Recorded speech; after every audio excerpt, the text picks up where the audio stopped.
प्रधान शिक्षक परीक्षा का जो सिलेबस बदल गया है, उस नए सिलेबस के आधार पर आपको साइंस के 4 चैप्टर से 60 महत्वपूर्ण प्रश्नों को लेकर के आए।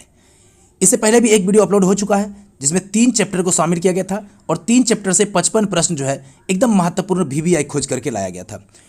अगर आप लोग नहीं देखे होगा तो डिस्क्रिप्शन में आपको उसका लिंक दिया हुआ है, वहाँ से देख लें, या आप चैनल पर भी जा करके सर्च करके वहाँ से आप देख सकते हैं।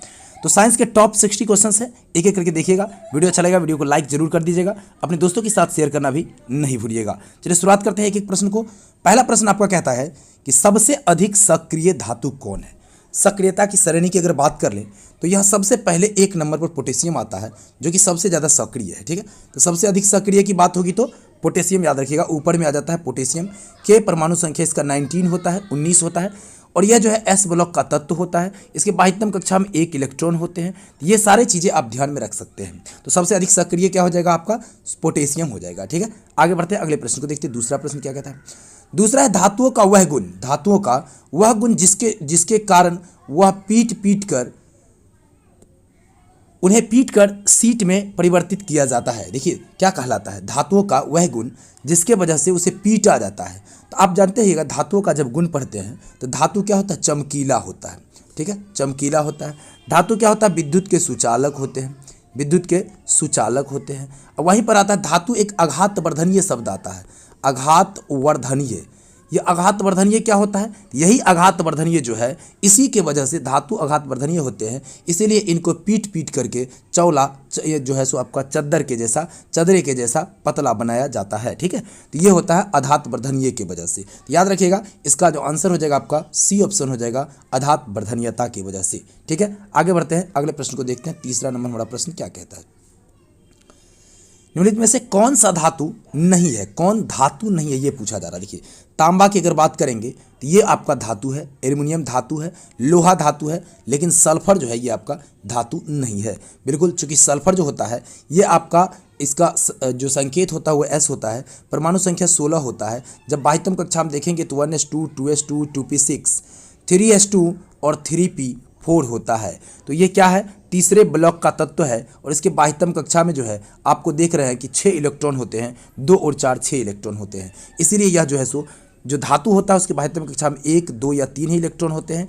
यहाँ कौन धातु नहीं है, मतलब अधातु खोज रहा है, तो सल्फर आपका हो जाएगा अधातु। यहाँ 3 से अधिक इलेक्ट्रॉन इसके बाह्यतम कक्षा में है। ठीक है, आगे बढ़ते हैं, अगले प्रश्न को देखते हैं। अगला प्रश्न क्या कहता है, देखिए धातुओं के किस गुण के कारण उनके तार खींचे जा सकते हैं। थोड़ा सा शेयर कर दीजिए, आप लोग अपने मित्रों के साथ जरूर शेयर कीजिए। ठीक है, एकदम बेहतरीन संग्रह है, देख लीजिए। धातुओं के किस गुण के कारण उनके तार खींचे जा सकते हैं। यहाँ देखिए, अब वही बात, आघातवर्धनीय आपने देखा था, आघातवर्धनीय के वजह से उसको पीट करके चदरा जैसा बनाया जाता है, और तन्यता के वजह से उसको खींच करके लंबा तार के जैसा बनाया जाता है। तो ये क्या हो जाएगा, इसका आंसर हो जाएगा A, लचीलापन या तन्यता। क्या हो जाएगा, लचीलापन या तन्यता। ध्यान रखिएगा, तन्यता। धातु क्या होती है, आघातवर्धनीय और तन्य होती है, ये भी आपको ध्यान रखना है। आगे बढ़ते अगले प्रश्न को देखेंगे। एक बात और जान लीजिए आप लोग, CTET का बैच जो है लंबे समय से आप लोग इंतजार में थे, बहुत सारे कॉल आ रहे थे। तो CTET 2022 का जो एग्ज़ाम होने वाला है, इसके लिए आपको जो है 2022 के लिए, इसके लिए आपको 12 जो है अगस्त से आपको बैच दिया जा रहा है। 12 अगस्त से शाम 4 से 7 बजे तक 3 घंटे का बैच होगा। ठीक है, 3 घंटा लगातार 5 महीने तक आपकी क्लास चलेगी, जो दिसंबर तक आपका क्लास चलेगा। ठीक है, दिसंबर तक चलेगा, और इसमें इतनी ज़बरदस्त लाइव कक्षा होगी कि पूरी तरीके से आपको जो है सो, अगर निराश है, लंबे समय से आप एग्ज़ाम दे रहे हैं और क्लियर नहीं हो पा रहा है, या आपके फैमिली मेम्बर में कोई हैं, या आपके मित्र सगे संबंधी है, तो वहाँ तक इस वीडियो को जरूर पहुँचाएँ। उन्हें कहें एकदम, जो एक नंबर आपको उपलब्ध कराया जा रहा है 8969094103, इस पर व्हाट्सअप करके या कॉल करके जानकारी ले लें किस प्रकार से CTET का जो है सो वो क्लास कर पाएंगे। ठीक है, तो CTET का क्लास एकदम बेहतरीन ढंग से क्लास होगा, लाइव क्लास होगा, सभी विषयों का क्लास होगा, और ऐसी तैयारी हो जाएगी कि पूरा जो है सो आसानी से आप एकदम सफलता प्राप्त कर सकते हैं। और चूँकि अब शिक्षक ही एक ऐसा देख रहे हैं, आप लोग को पता ही है कि लगातार जो है सो शिक्षा विभाग ही एक ऐसा है जिसमें लगातार वैकेंसियाँ भी आ रही है, और लंबे समय से आप अगर इंतजार में है, लगभग 1 से यानी 1.5 लाख के आसपास जो है सो आपको वैकेंसियाँ आ रही है। किसमें, तो 7वें चरण में, और ये आपको लगभग 2023 के जनवरी फरवरी में ही ये निकल पाएगा, उससे पहले आने की संभावनाएं बिल्कुल नहीं बन रही है। ठीक है, तो बिल्कुल ध्यान रखिएगा। चलिए जरूर एकदम जुड़िए एकदम। ठीक है, देखिए निम्नलिखित में से किस धातु को चाकू से काटा जा सकता है? एक मुलायम धातु जिसे चाकू से काटा जा सकता है। तो याद रखिएगा, चाकू से काटे जाने की अगर बात होगी तो लिथियम को भी काटा जा सकता है। याद रखिएगा, सोडियम को भी काटा जा सकता है और पोटेशियम को भी काटा जा सकता है। लेकिन इन तीन में से आपके पास ऑप्शन कौन सा है? तो आपके पास ऑप्शन है सोडियम। तो सोडियम हमेशा याद रखिएगा, सोडियम को चाकू से काटा ही जाता है, लेकिन लिथियम को भी काटा जाता है और पोटेशियम को भी। ये सब भी मुलायम धातु होते हैं। जो मुलायम होता है उसे काटा जा सकता है। शीशा, लोहा और पत्थर, इन सबको काटा नहीं जा सकता है। अब इस पहले आपने देखा था सबसे सक्रिय धातु, जिसमें देखा था पोटेशियम को। यहाँ सबसे अधिक सक्रिय अधातु की बात हो रही है। सबसे अधिक सक्रिय अधातु कौन सा है? तो आप यहाँ देखेंगे फास्फोरस जो होता है ना, ये सबसे सक्रिय होता है। लाल फास्फोरस की अगर बात कर लें तो सॉरी श्वेत फास्फोरस की अगर बात कर लें, पहले श्वेत फास्फोरस की खोज हुई थी 1669 ईस्वी में खोज हुई थी। और उसके बाद इसका जो उपयोग किया गया था वो कब किया गया था? तो 1916 ईस्वी में प्रथम विश्व युद्ध के दौरान जो है इसका उपयोग किया गया था जबरदस्त तरीके से फास्फोरस का। अब ये जो होता है ऐसा, मतलब फास्फोरस, ये फास्फोरस जो होता है ये वायु के संपर्क में आने के बाद उसमें आग पकड़ लेता है, जलने लगता है, तो दुर्घटना घट सकता है। इसीलिए ये बहुत ज़्यादा सक्रिय होता है फास्फोरस, याद रखिएगा। आगे देखिए, निम्न में से कौन सा धातु जो द्रव अवस्था में पाया जाता है? यह धातु की बात हो रही है और द्रव अवस्था में पाया जाता है। तो आप देखते होइएगा, मरकरी का नाम एकदम याद रखिएगा। मरकरी कहिए या पारा कहिए। ये पारा धातु जो है थर्मामीटर में उपयोग में लाया जाता है। थर्मामीटर में बुखार जांचने में आप प्रयोग में लाते हैं, तो ये पारा धातु जो है थर्मामीटर में उपयोग किया जाता है। यह जो है सो द्रव अवस्था में पाया जाता है। याद रखिएगा, धातु एक ही है जो द्रव अवस्था में पाया जाता है, वो कौन सा है? पारा। अगला क्वेश्चन नंबर 8 कहता है, देखिए क्वेश्चन नंबर 8 जो है ये कहता है कि एक उच्च आघातवर्धनीय धातु जिसका उपयोग खाद्य पदार्थ को पैक करने में किया जाता है।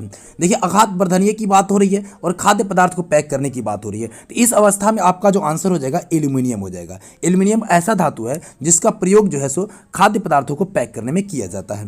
आगे देखिए, अगला क्वेश्चन कहता है, निम्न में से कौन ठंडे जल के साथ तेजी से अभिक्रिया कर लेता है? यानी ठंडे जल से अभिक्रिया करने की अगर बात होती है तो आपको यहाँ पर सोडियम आपका बिल्कुल सही जवाब होगा। सोडियम जो होता है ये आपको जल के साथ अभिक्रिया कर लेता है आसानी से, और अभिक्रिया करने के बाद यह एकदम तीव्र जो है सो ये क्या करता है, इसमें जैसे ही ऑक्सीजन मिलते हैं, इसका जल वाला ऑक्सीजन मिलता है, इसमें आग पकड़ लेता है। और जैसे ही आग पकड़ेगा तो आप समझ सकते हैं कोई भी दुर्घटना हो सकता है। तो यहाँ पर ध्यान रखना है, इसीलिए सोडियम को केरोसिन में डुबा करके भी रखा जाता है। केरोसिन ऐसा जो है सो मतलब पदार्थ है जिसमें आपको क्या होता है कि ऑक्सीजन अनुपस्थित रहता है, ऑक्सीजन बिल्कुल नहीं रहता है। तो इसे भी ध्यान रखना। आगे देखिए, एक अधातु जिसमें चमक होती है। यहाँ अधातु की बात हो रही है और चमक की भी बात हो रही है। तो अधातु यहाँ एक नहीं दो की हम बात करेंगे।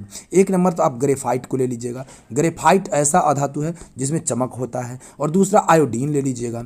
आयोडीन भी एक ऐसा अधातु है जिसमें चमक पाई जाती है। तो आपके दो ऑप्शंस यहाँ ये जो है सो आपको यहाँ ध्यान रखना है। कौन सा अधातु? यहाँ पर जो ऑप्शन है वो आपका बी हो जाएगा, अधातु में आयोडीन हो जाएगा। ठीक है, आगे देखिए, वह कौन सा अधातु है? यहाँ अधातु की ही बात हो रही है जो विद्युत के सुचालक होते हैं। तो सुचालक की बात करेंगे तो ग्रेफाइट हो जाएगा, जिसका प्रयोग पेंसिल में किया जाता है। ठीक है, तो ग्रेफाइट क्या है? तो अधातु होते हुए भी विद्युत का सुचालक है। क्योंकि धातु सब सुचालक होता है, अधातु सुचालक नहीं होता है, तो इसे ध्यान रखिएगा। क्वेश्चन देखिए 12 नंबर क्या कहता है? 12 नंबर क्वेश्चन कहता है कि कॉपर का बर्तन की सतह पर जमा हुआ हरा पदार्थ क्या कहलाता है? देखिए क्या होता है, आप देखे होइएगा कि जब शादी विवाह में पहले चलता था कॉपर का ही बर्तन, एक तांबा का बर्तन चलता था।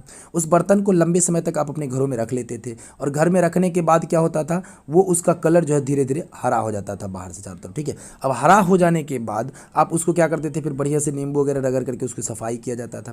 तो यहाँ होता क्या है, कॉपर हाइड्रोक्साइड बना लेता है। ठीक है, और उसके बाद कॉपर कार्बोनेट बन जाता है। कॉपर हाइड्रोक्साइड मतलब CuOH का होल ट्वाइस हो गया।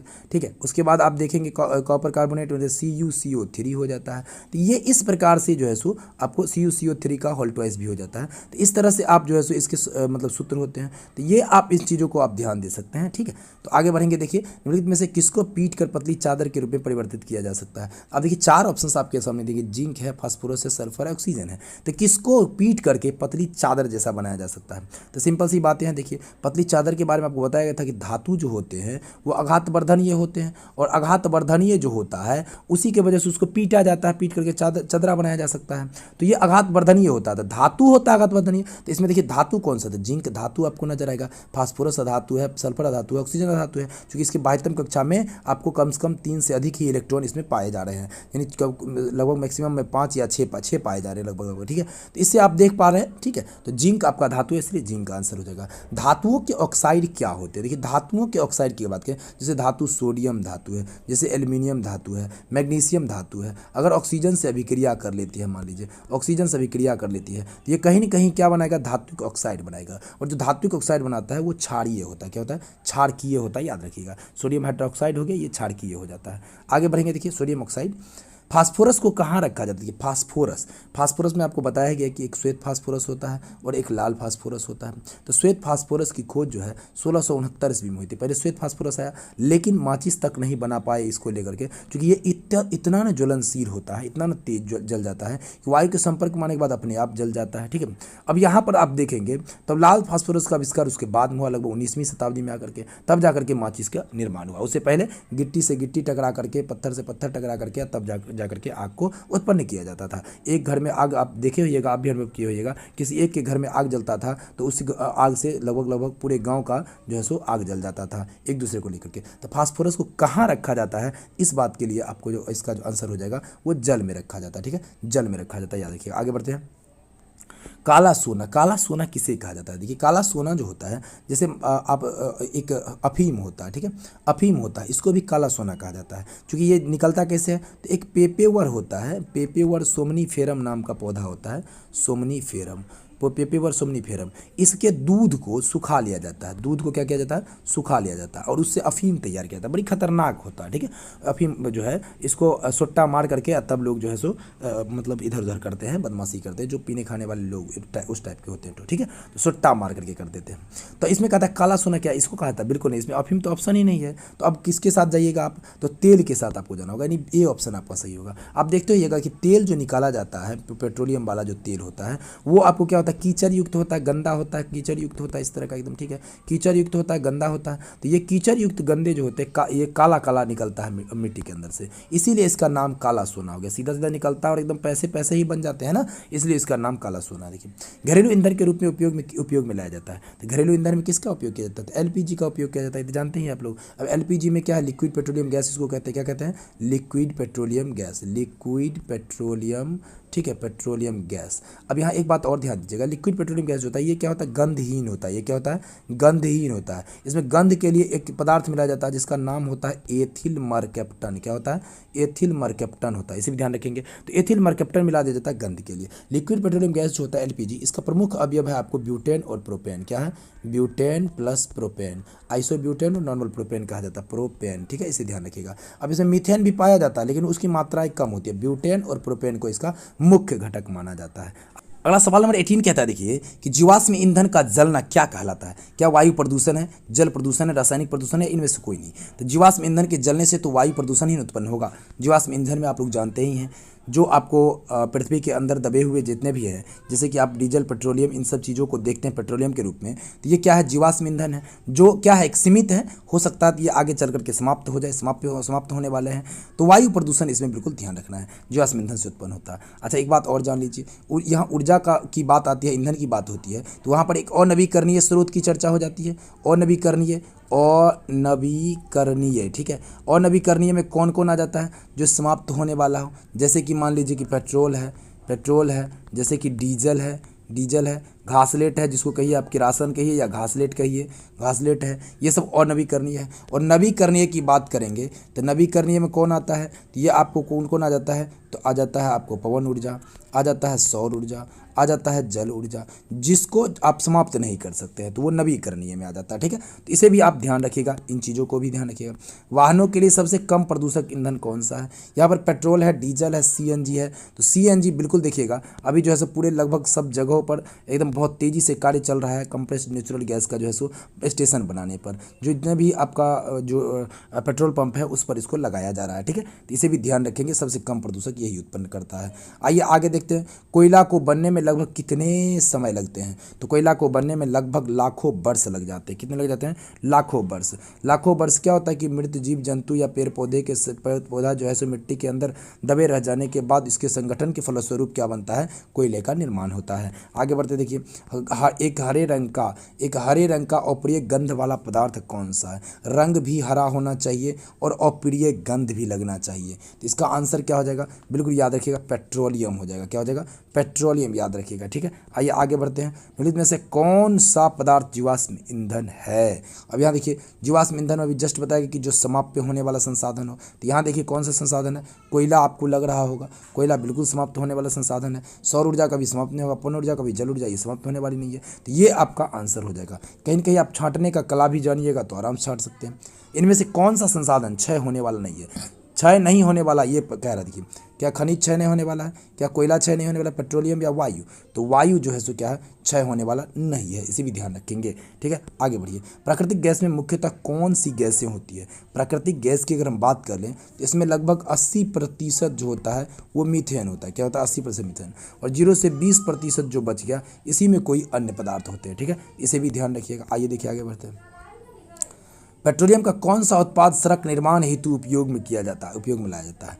यानी पेट्रोलियम की बात हो रही है, इसका कौन सा उत्पाद जो है सड़क निर्माण में किया जाता है, मतलब उसका उपयोग किया जाता है सड़क निर्माण में? तो इसका आंसर क्या हो जाएगा? बिल्कुल याद रखिएगा, बिटुमेन जो होता है यह इसी का जो है सो इसी की वजह से होता है। ठीक है, इसका उपयोग में लाया जाता है। आगे बढ़ेंगे, देखिए वे पदार्थ जो जलकर प्रदान करते हैं, क्या कहा? देखिए जलकर उष्मा होना चाहिए था, उष्मा छूट गया लगता है। जलकर उष्मा प्रदान करता है तो इसको क्या कहते हैं? क्या कोयला कहते हैं, ज्वाला कहते हैं, उष्मादक कहते हैं या ईंधन कहते हैं? तो याद रखिएगा, ईंधन कहा जाता है। क्या कहा जाता है? ईंधन। क्योंकि ऑक्सीजन के संयोग से ही ये क्या होते हैं? ऑक्सीजन जहाँ उपस्थित होगा वहीं पर कोई भी चीज़ जलता है। ठीक है, तो ऑक्सीजन के सहयोग से ये क्या होता है?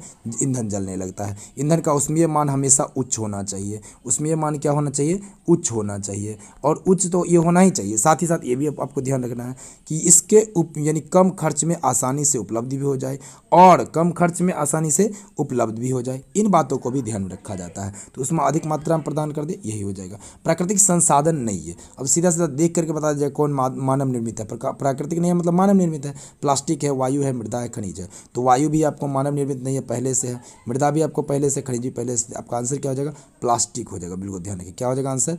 प्लास्टिक हो जाएगा। प्राकृतिक संसाधन कौन नहीं है? तो प्लास्टिक प्राकृतिक संसाधन नहीं है। अगला क्वेश्चन कहता है जीवाश्म ईंधन किसे कहते हैं? देखिए जीवाश्म ईंधन किसे कहते हैं तो आपको पता है, जीवाश्म ईंधन जो होते हैं पेड़ पौधे और जानवरों के अवशेष से बने होते हैं। लंबे समय तक, लाखों वर्ष तक पृथ्वी के अंदर दबे होने के बाद वो तैयार होते हैं। जीवाश्म ईंधन हो गया, यानी कि जो सजीव प्राणी थे उनके मृत अवशेष से बना हुआ होता है। ये हो गया आपका आंसर, सही है। आगे देखिए अगला क्वेश्चन कहता है 29 नंबर, लाल तप्त कोक पर जलवाष्प प्रवाहित करने पर कार्बन मोनोऑक्साइड एवं हाइड्रोजन गैस का मिश्रण प्राप्त होता है, जिसे कहते हैं क्या कहते हैं? तो कार्बन मोनोऑक्साइड यानी CO हो गया और हाइड्रोजन गैस मतलब H2 हो गया। इसके मिश्रण को कहते हैं जल गैस कहते हैं। ठीक है, जल गैस कहिए या इसको वाटर गैस कहिए, जल गैस कहिए या वाटर गैस कहिए, दोनों में से कोई कहिए, आप बात बराबर ही है। तो इसको याद रखना है, जल गैस आपका आंसर हो जाएगा। आगे बढ़िए 29 के बाद 30 नंबर कहता है समाप्त होने वाली प्राकृतिक संसाधन है, जो समाप्त हो जाए वैसा प्राकृतिक संसाधन कौन है? तो क्या वन समाप्त नहीं होगा? बिल्कुल होगा। जिस प्रकार से कटाई चल रही है उस प्रकार से लगाएंगे कम और काटेंगे ज़्यादा तो समाप्त होगा ही होगा। वन्य जीवन, वन्य में रहने वाले जीव जंतु जो है वो भी समाप्त होंगे धीरे धीरे। और खनिज की बात होती है वो भी समाप्त हो जाएगा। उपरोक्त सभी आपका बिल्कुल आंसर हो जाएगा। आइए तेल से लगी आग, अगला क्वेश्चन कहता है तेल में लगी आग को बुझाने के लिए यानी आग को किस अग्निशामक द्वारा बुझाया जाता है? यानी अग्निशामक में किस चीज़ों के उपयोग के द्वारा कहा जा सकता है इसको? तो आप याद रखिएगा, देखिए CO2 हो जाएगा, कार्बन डाइऑक्साइड के द्वारा ही बुझाया जाता है। अब CO2 का तात्पर्य क्या होगा? यहाँ पर ध्यान दीजिएगा। देखिए अग्निशामक यंत्र में CO2 डाल देने के बाद, चूंकि तेल से लगी आग है, जो तेल से लगी आग होती है, चूंकि तेल जो होता है पानी पर तैरते रहता है, पानी ऊपर में पानी के ऊपर हो जाता है तेल। ठीक है, अब चूंकि तेल ऊपर क्या हो जाता है, तेल का घनत्व जो है, घनत्व होता है वो आपको क्या होता है? पानी से कम होता है। जिसका घनत्व कम होगा वो ऊपर तैरेगा। ये घनत्व के वजह से ऊपर तैरने लगता है। तो ऊपर रहेगा तो पानी डालबो कीजिएगा तो पानी नीचे चला जाएगा और ऊपर आग लगले रह जाएगा। ठीक है, तो इसलिए कार्बन डाइऑक्साइड के द्वारा जो है अगर बुझाया जाए तो आराम से बुझ जाएगा। दहन के लिए आवश्यक है, देखिए दहन के लिए आवश्यक क्या है? तो दहन के लिए आपको क्या? हवा की आवश्यकता है, पानी की आवश्यकता है, आग की आवश्यकता है, ज्वाला की आवश्यकता है। तो अगर इसको आप गौर से देखेंगे तो आपको स्पष्ट रहेगा दहन के लिए हवा की आवश्यकता होती है पहले, यानी ऑक्सीजन की उपस्थिति में है कोई भी चीज़ दहता है। अगर ऑक्सीजन की अनुपस्थिति रहेगी तो वो जलेगा ही नहीं, ठीक है। तो ये आवश्यक भी आ जाएगा। अब देखिए यहाँ पर दहन के लिए 3 शर्त भी होते हैं, ये भी ध्यान रखिएगा। 3 शर्त में कौन कौन रहता है? पहला होता है कि जो आपका पोषक पदार्थ होना चाहिए, क्या होना चाहिए? पोषक पदार्थ की उपस्थिति होता है। दूसरा होता है कि जो पोषक पदार्थ है उसमें क्या होता है? जो दाह्य होना चाहिए, दाह्य होना चाहिए, ठीक है। दहनशील पदार्थ होना चाहिए, दहनशील पदार्थ की उपस्थिति, दहन के पोषक पदार्थ की उपस्थिति। और तीसरा जो होता है वो ज्वलन ताप की प्राप्ति होता है, ज्वलन ताप की प्राप्ति। तो ये इन पॉइंट को भी आप बिल्कुल नोट करके रखेंगे, ध्यान दे देंगे। आइए बढ़ते अगला क्वेश्चन क्या कहता है, देखिए किसी पदार्थ के दहन का पोषक पदार्थ है, किसी पदार्थ के दहन का पोषक पदार्थ है। तो वही बातें अभी जस्ट आपको बताया गया है, दहन का पोषक पदार्थ क्या होगा? तो ऑक्सीजन ही होगा। आगे बढ़ते अगला क्वेश्चन देखिए, विद्युत उपकरणों में लगी आग को बुझाने के लिए, ठीक वही बातें हैं, विद्युत उपकरण में हो या किस में हो, तेल में लगी आग हो, तो आपको क्या करना है? उसमें क्या डालना है? इसमें कार्बन डाइऑक्साइड का ही प्रयोग करना है। किसका प्रयोग करना है? कार्बन डाइऑक्साइड का ही प्रयोग करना है, इस बात का ध्यान रहे। अगला क्वेश्चन 35 नंबर क्या कहता है, देखिए निम्नलिखित में से कौन सा दहनशील पदार्थ है?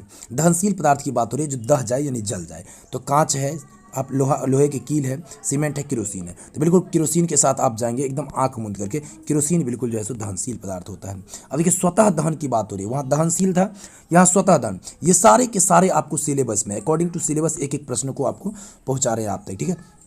देखिए स्वतः दहन की बात हो रही है, स्वतः दहन कौन सा हो जाएगा? तो बिल्कुल याद रखिएगा जो श्वेत फास्फोरस है, शुरू में ही चर्चा हो गया था, श्वेत फास्फोरस जो है अपने आप इसमें आग पकड़ लेता है, ठीक है, अपने आप आग पकड़ लेता है। इसीलिए जब तक लाल फास्फोरस का आविष्कार नहीं हुआ, जब तक खोज नहीं हुई, तब तक श्वेत फास्फोरस से माचिस नहीं बनाया गया था। और लाल फास्फोरस आप देख रहे होंगे माचिस में प्रयोग में लाया जाता है, ठीक है। तो इसको भी ध्यान रखना, श्वेत फास्फोरस का प्रयोग उसमें नहीं किया जाता क्योंकि ये अत्यंत मतलब ज्वलनशील है, दहनशील है, आसानी से इसमें आग पकड़ लेता है। आइए निम्नलिखित में से कौन सा अदहनशील पदार्थ है? अदहनशील की बात हो रही है, क्या लकड़ी जलता है, कोयला भी जलता है, पेट्रोल भी जलता है, तो नहीं कौन जलता है? पत्थर नहीं जलता है। तो पत्थर क्या हो गया? अदहनशील पदार्थ हो गया। आगे बढ़ते देखिए, लकड़ी का जलना किस प्रकार के दहन का उदाहरण है? लकड़ी का जलना, लकड़ी जब जलता है तो क्या होता है? लकड़ी ध्यान दीजिएगा, विस्फोटक नहीं है, लकड़ी स्वतः अपने आप आग नहीं लगता है, इनमें से कोई भी नहीं की बात नहीं होगी, मंद दहन है। आप लकड़ी में जब आग लगाते हैं तो धीरे धीरे जलता है, धीरे धीरे करके देखते हैं जलता है नहीं, तो ये आपका मंद दहन हो गया। आगे दहन की क्रिया के लिए निम्न में से कौन सी शर्त आवश्यक है?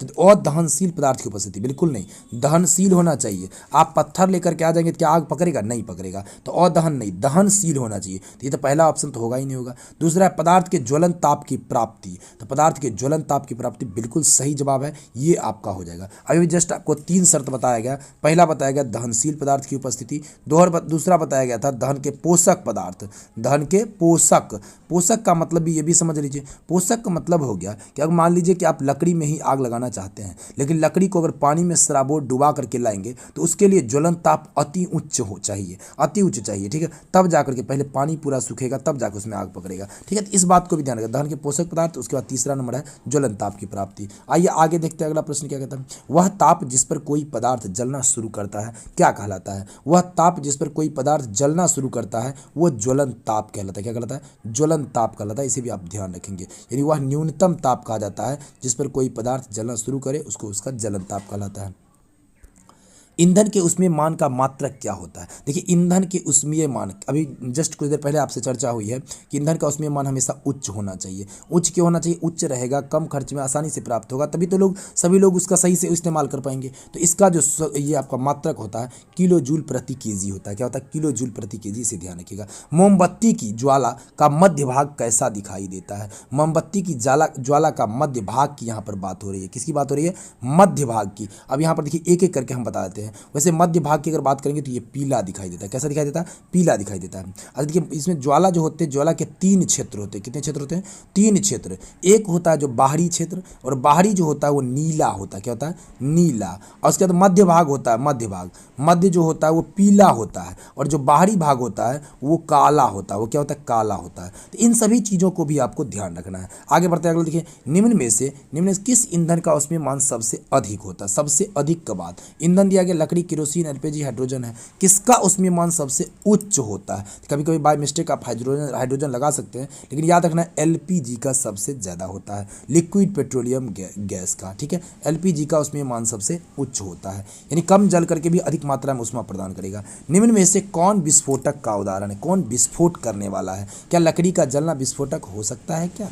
बिल्कुल नहीं होगा। क्या तेल विस्फोटक होता है? नहीं, उतना नहीं होता। ये देखिए, पटाखा का दहन ये विस्फोटक है, बिल्कुल याद रखिएगा। जब पटाखा छोड़ते हैं, देखते हैं ना शादी विवाह में किसी मतलब जो है सो अरेंजमेंट कोई भी रहता है, यानी एंगेजमेंट कहिए, तो उसमें क्या होता है, यहाँ पर इस प्रकार की ये रहती है, इसमें आग लगा दिया जाता है, और जैसे ही आग लगता है धीरे धीरे ये बहुत तेज़ी से भ्राम से आवाज़ चारों तरफ उड़ जाता है। नहीं, तो ये क्या है? पटाखा जो है एक प्रकार का समझ सकते हैं क्या है, तो ये विस्फोटक है। क्या है? विस्फोटक है। आगे देखिए आगे क्या कहता है अगला। अगला क्वेश्चन है आपका, देखिए कि निम्न में से कौन ज्वलनशील पदार्थ है? ज्वलनशील पदार्थ, फिर उसी प्रकार से आप जाइए, लकड़ी, कोयला, पेट्रोल, पत्थर, तो आपका कौन सा हो जाएगा? इसमें ज्वलनशील, बहुत तेज जलना चाहिए, तो पेट्रोल आपका सही आंसर हो जाएगा। आगे बढ़ते हैं, अगला क्वेश्चन हमारा क्या कहता है, देखिए 46 नंबर। ज्वाला के कितने क्षेत्र होते हैं? अभी जस्ट आपको बताएगा, क्षेत्र 3 होते हैं। कौन कौन क्षेत्र होते हैं? तो बाहरी क्षेत्र होता है, बाहरी होता है, मध्य होता है, और मध्य के बाद ये आपको क्या होता है, जो आंतरिक हो जाता है, जो अंदर की बात होती है। इसमें पहले में आपको बताएगा नीला, नीला के बाद बताएगा आपको पीला, पीला के बाद आपको बताएगा काला, आंतरिक क्षेत्र काला हो जाता है, इसे भी ध्यान रखेंगे। वनों को समाप्त करने के लिए करने को क्या कहते हैं? वनों को समाप्त करना क्या कहलाएगा? वनोन्मूलन कहलाएगा। नहीं, वन को समाप्त कर देना, समाप्त यानी खत्म कर देना, ठीक है। वन को क्या करना? उन्मूलन कर देना।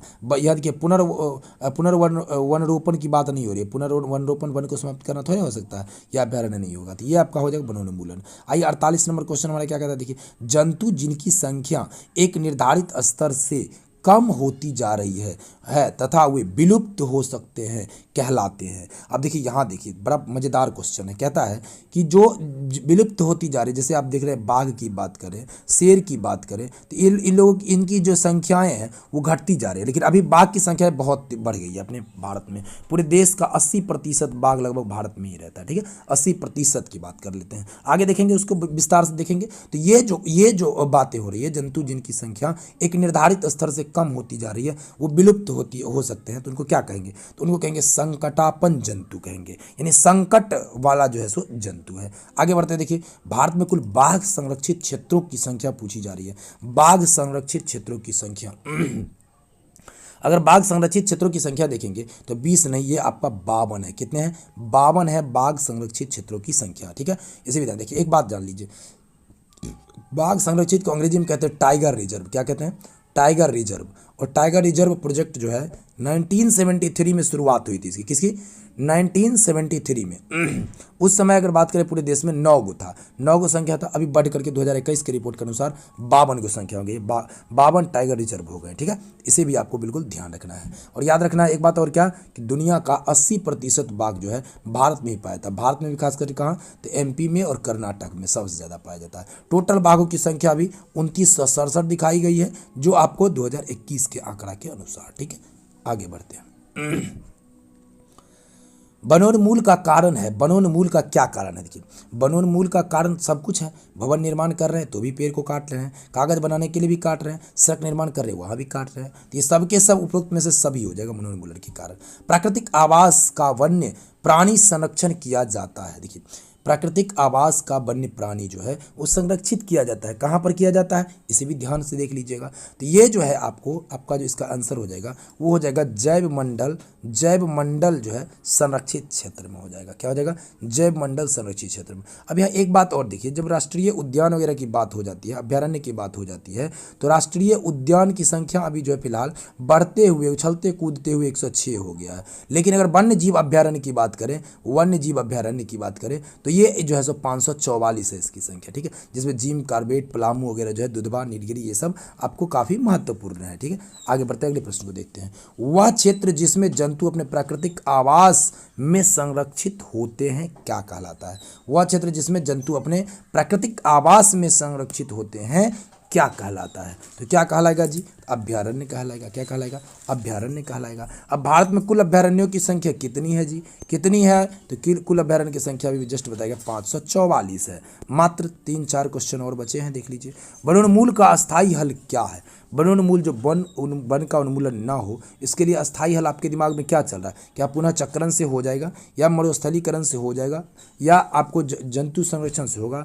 बिल्कुल नहीं, वन रोपण होगा तभी जाकर होगा। आप एक काटते हैं और 100 लगाइए, एक काटते हैं 10 लगाइए कम से कम, तभी जाकर के आप इसको जो एडजस्ट कर पाएंगे बढ़ती हुई जनसंख्या को देखते हुए। ठीक है, आगे देखिए, भारत में राष्ट्रीय उद्यान की संख्या कुल कितनी है? तो भारत में राष्ट्रीय उद्यान की अगर हम बात कर लें तो अभी जस्ट आपको बताएगा 106 राष्ट्रीय उद्यान है। कितने? 106 राष्ट्रीय उद्यान है। वनोन्मूलन का प्राकृतिक कारण क्या है? वनोन्मूलन का प्राकृतिक कारण कई कारण है कुल मिलाकर के, लेकिन इसमें मुख्य रूप से यदि आप देखें तो भीषण सूखा कह सकते हैं। ठीक है, भीषण सूखा के वजह से बहुत सारे पेड़ पौधे सूखे जा रहे हैं और उसके वजह से आप कह सकते हैं इसको कि वनोन्मूलन होता चला जा रहा है। संरक्षण का क्या अर्थ है? संरक्षण मतलब हुआ रक्षा प्रदान करना, यानी सुरक्षा प्रदान करना एक प्रकार से कह सकते हैं, लेकिन यहाँ पर अगर अर्थ पूछ रहा सीधा तो रक्षण करना ही आप दीजिए, ज़्यादा बेटर रहेगा। ठीक है, आगे बढ़ते अगला क्वेश्चन देखते हैं। निम्न में से वनों की कटाई का मुख्य उद्देश्य क्या है? वन का जो कटाई हो रहा है उपरोक्त सभी हो जाएगा, कृषि करना भी, घर निर्माण करना भी, लकड़ी निर्माण करना भी, ये सब लकड़ी का जो है कागज भी। विश्व उष्मन के लिए उत्तरदायी गैस है। अब विश्व जो यानी उष्मा यानी जो गर्मी बढ़ रही है, इसके लिए कौन सी गैसें उत्तरदायी है ये पूछा जा रहा है। क्या ऑक्सीजन? बिल्कुल नहीं भाई, कार्बन डाइऑक्साइड यही होगा सही। देख लीजिए, CO2 कार्बन डाइऑक्साइड जो है, इसी के वजह से ग्लोबल वार्मिंग की जो खतराएं हैं ये किसके वजह से? CO2 के वजह से। वनोन्मूलन से क्या क्या क्या होता है? तो वनोन्मूलन से क्या हो सकता है? तो वनोन्मूलन से तो बुझबे करते हैं, पृथ्वी पर ताप वृद्धि और प्रदूषण के स्तर में वृद्धि हो रहा है। जैसे जैसे वन की कमी हो जाएगी वहाँ प्रकाशन क्रिया सही से होगा नहीं, कार्बन डाइऑक्साइड का उपयोग होगा नहीं और ऑक्सीजन छोड़ेगा नहीं, तो कैसे हो पाएगा एडजस्टमेंट? तो यही है, पृथ्वी पर ताप में वृद्धि हो रही है और प्रदूषण के स्तर में भी वृद्धि हो रही है। आई होप कि वीडियो आपको अच्छा लगा हो। आप लोग थोड़ा सा चैनल को सब्सक्राइब कर लीजिए, नहीं है तो वीडियो को लाइक कर दीजिए और दोस्तों के साथ शेयर करना नहीं भूलिएगा। वीडियो बहुत बहुत धन्यवाद।